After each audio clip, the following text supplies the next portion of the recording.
各位同學，大家好，又係我哋有品學堂嘅時間啦。Hi, everyone. Now is our mini lesson, Shaping Good Characters. 今日要同大家講嘅係權利、義務 （Rights and Obligation）。權利同義務亦都係我哋今個月同下個月1、2月份嘅得分主題。Rights and Obligation also is our January-February moral theme. 權利係指個人或者群體合理嘅權利同埋利益，係正當、合理、合法、合乎道德嘅，其他人係唔應該侵犯㗎。It is a legitimate, reasonable, legal, and moral things that should not be infringed. Rights refers to the power and the interests of individuals or groups at a reasonable level. 至於義務，又有人會話係責任，係指個人、團體喺佢嘅角色應該做嘅事情。一個人喺法律上或者道義上所應負嘅責任，應該做嘅事。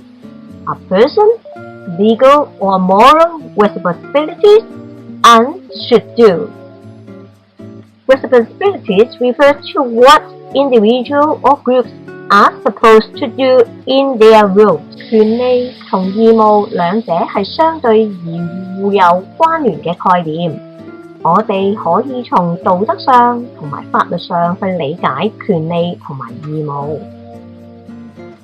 These two concepts are related and interrelated. We can understand rights and obligations from moral and legal perspectives. 道德係指歷史、文化同埋社會約定俗成嘅價值觀。Morals represents the values generally accepted in history, culture, and society. 而家就讓我哋一齊去睇以下兩個片段啦，當中有中文版，亦都有英文版㗎。同學而家靜心去睇咗呢兩個片段，可能對我哋嘅權利、義務會更加認識。Okay, boys and girls, let us know more about rights and obligations through the video now. 權利係指個人或群體合理嘅權力同利益，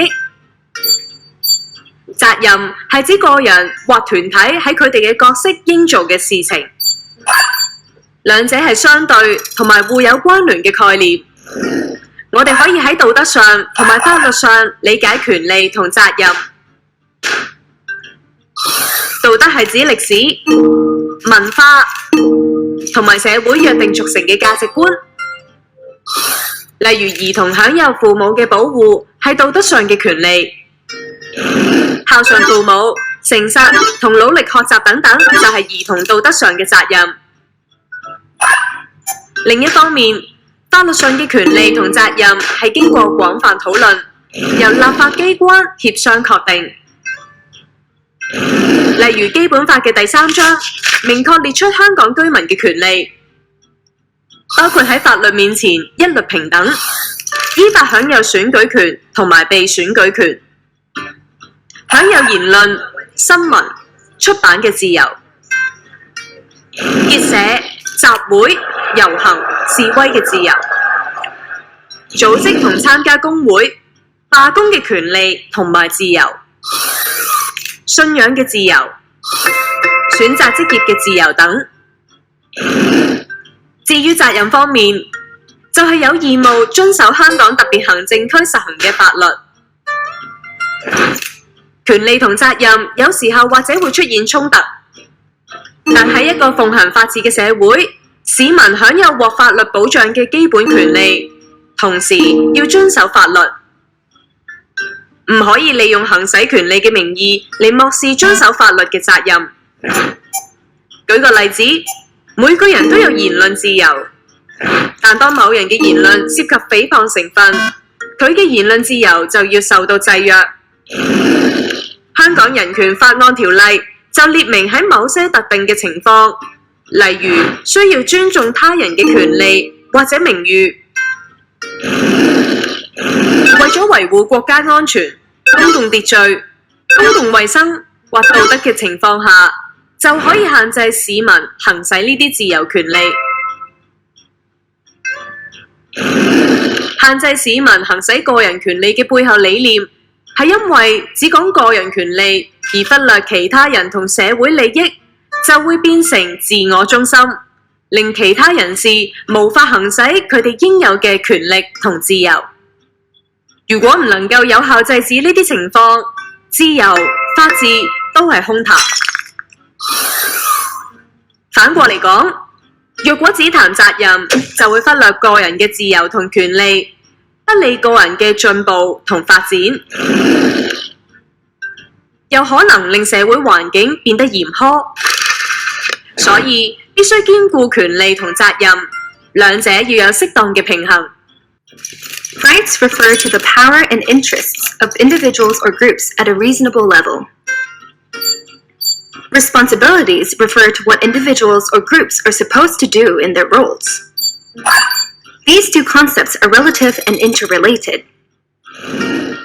We can understand rights and responsibilities from moral and legal perspectives. Morals represent the values generally accepted in history, culture, and society. For example, children are morally entitled to the protection of their parents, while filial piety to parents, honesty, and studying hard are moral responsibilities. On the other hand, legal rights and responsibilities are determined by the legislature after extensive discussions and consultations.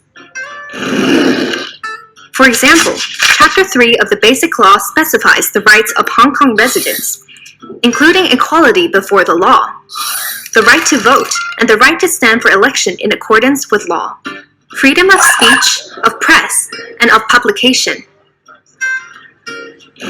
freedom of association, of assembly, of procession, and of demonstration, the right and freedom to form and join trade unions, and to strike, freedom of religious belief, freedom of choice of occupation. Responsibilities include obligation to abide by the laws in force in the Hong Kong SAR. Sometimes, rights and responsibilities may give rise to conflict. However, in a society where the rule of law prevails, citizens enjoy their basic rights protected by law. At the same time, they must obey the law and cannot ignore such responsibility in the name of exercising their right. For example, everyone is entitled to freedom of speech, but one's freedom of speech should be restricted if the speech is defamatory. The Hong Kong Bill of Rights Ordinance stipulates that the right to freedom is subject to certain restrictions, such as respect for the right or reputation of others, or the protection of national security, public order, public health, or morality. There are restrictions on exercising personal rights because if one demands personal rights but ignores the interests of others and the society, he will be regarded as being self-centered, leaving others unable to enjoy their entitled rights and freedom. If this is not effectively curbed, freedom and the rule of law will only exist on paper.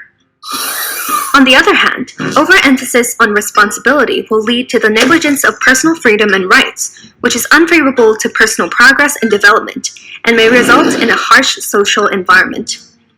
Therefore, both rights and responsibilities shall be taken into account with the right balance. 同學睇完呢條影片，可以將權利同義務由社會層面落返嚟學校層面身上，就好似我哋嘅校訓勤、孝、忠、誠一樣，勤力學習、孝順父母、誠實都係兒童喺道德上嘅責任。Respect our parents, studying hard, and honesty are moral responsibility. 最後，我都想同學明白到，有權利必有義務，就好似我哋有權利去被別人聆聽，同時亦都有義務去聆聽別人。Children have the right to be heard, and the responsibility to listen to other people。我哋亦都有權利去被愛、被尊重，但係同時亦都有義務去愛、去尊重別人。Children have the right to be loved and respect, and the responsibility to show love and respect to others。好多謝同學欣賞今日嘅影片，Thank you。